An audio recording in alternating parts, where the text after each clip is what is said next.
ഞാൻ നമ്മളെ അത്തിക്കയുടെ പ്രവാസം എന്ന ഒരു പ്രവാസ കഥകളുടെ പുസ്തകമാണ് അതിലെ അത്തിക്കയുടെ പ്രവാസം നല്ല പ്രവാസി അതൊരു കഥയാണ്. ദേശാന്തരങ്ങൾ അന്നെന്തേലും മനുഷ്യൻ നടത്തിയ യാത്രയുള്ള പ്രവാസം. അപ്പം അതിനെക്കുറിച്ച് നല്ല അടിപൊളി ഒരു കുഞ്ഞമ്മദ് കൂരാച്ചിൻ്റെ ഇതൊരു പുസ്തകമാണ്. അപ്പോൾ വായിക്കണം.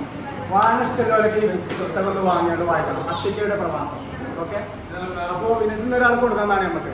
പിന്നെ അപ്പോൾ ഞാൻ പറഞ്ഞത് ഞാൻ ഡിന്നർ സ്പെഷ്യൽ പറയാം. അതിൻ്റെ കൂടെ പറഞ്ഞാൽ അങ്ങനെ ഡിന്നർ സ്പെഷ്യൽ കൂടി പറയാം. വാ,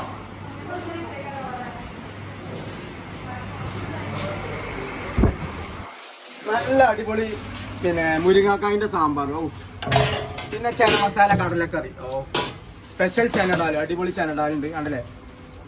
പിന്നെ മഷ്റൂം ബട്ടർ മസാല, മഷ്റൂമിൻ്റെ കറിയാണ് സ്പെഷ്യൽ. അപ്പോൾ അതെന്താ പനീർ ബുർജി കണ്ടല്ലേ, പനീറിൻ്റെ അടിപൊളി കറിയാണ് കണ്ടോ സ്പെഷ്യൽ. പിന്നെ ഷുഗറുകളൊക്കെ എല്ലാ ആളുകൾക്ക് പറ്റിയ അടിപൊളി കൈപ്പങ്ങൻ്റെ കരേല ഫ്രൈ. പിന്നെ മിക്സ് വെജിറ്റബിൾ ഹൈദരാബാദി. ഇത് നമ്മുടെ ക്യാരറ്റും ബീൻസും ഒന്നല്ല കേട്ടോ, ചേന, പെടലങ്ങ, പിന്നെ അങ്ങനെ സ്പെഷ്യൽ വെറൈറ്റീസ് ആണ്. പിന്നെ കോളിഫ്ലവർ ഗ്രേവി ആയിട്ട് ഗോബി മസാല ഉണ്ട്.